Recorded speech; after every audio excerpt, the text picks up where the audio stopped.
a modest proposal for preventing the children of poor people in Ireland from being a burden to their parents or country,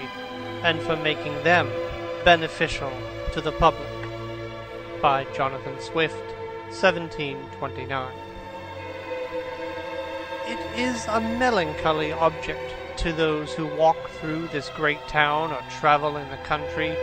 when they see the streets, the roads, and cabin doors crowded with beggars of the female sex, followed by 3, 4, or 6 children, all in rags, and importuning every passenger for an alms.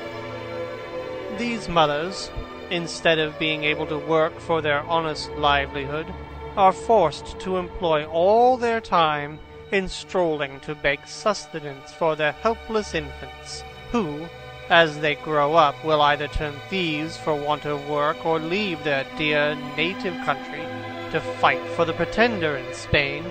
or sell themselves to the Barbados.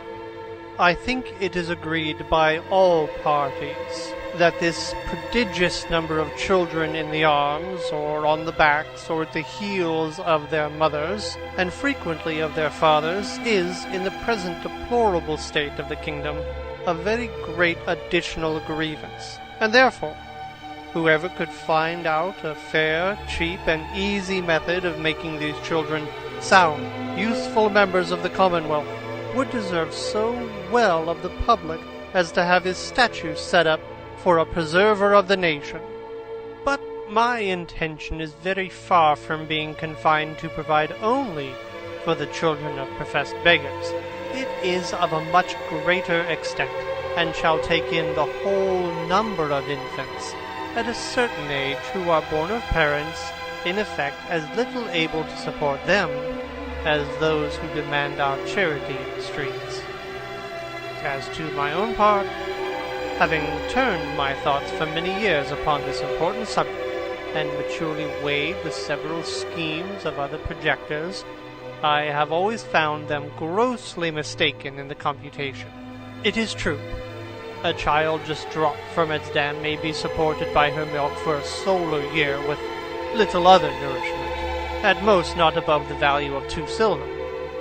which the mother may certainly get, or the value in scraps, by her lawful occupation of begging, and it is exactly at 1 year old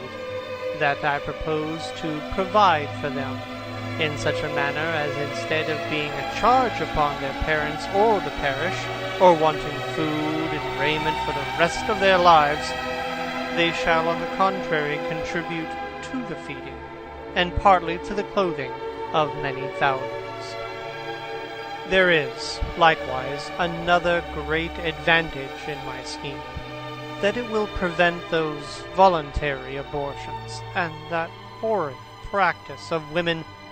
murdering their bastard children, alas, too frequent among us, sacrificing the poor innocent babes, I doubt, more to avoid the expense than the shame,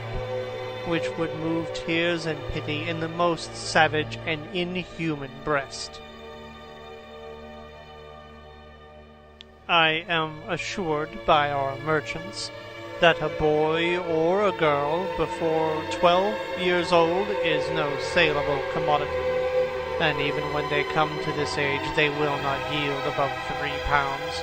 or 3 pounds and a half crown at the most on the exchange, which cannot turn to account either to the parents or kingdom, the charge of nutriment and rags having been at least 4 times that value. I shall now therefore humbly propose my own thoughts, which I hope will not be liable to the least objection.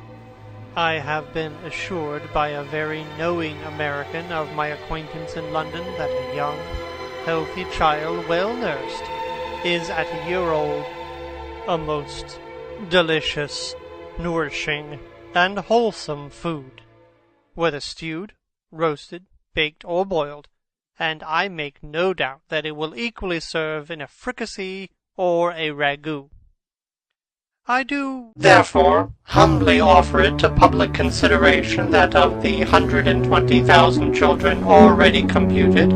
20,000 may be reserved for breed, whereof only 1/4 part to be males, which is more than we allow sheep, black cattle, or swine. And my reason is, that these children are seldom the fruits of marriage, a circumstance not much regarded by our savages. Therefore 1 male will be sufficient to serve 4 females. I profess, in the sincerity of my heart, that I have not the least personal interest in endeavoring to promote this necessary work, having no other motive than the public good of my country, by advancing our trade, providing for infants, relieving the poor, and giving some pleasure to the rich. I have no children, by which I can propose to get a single penny,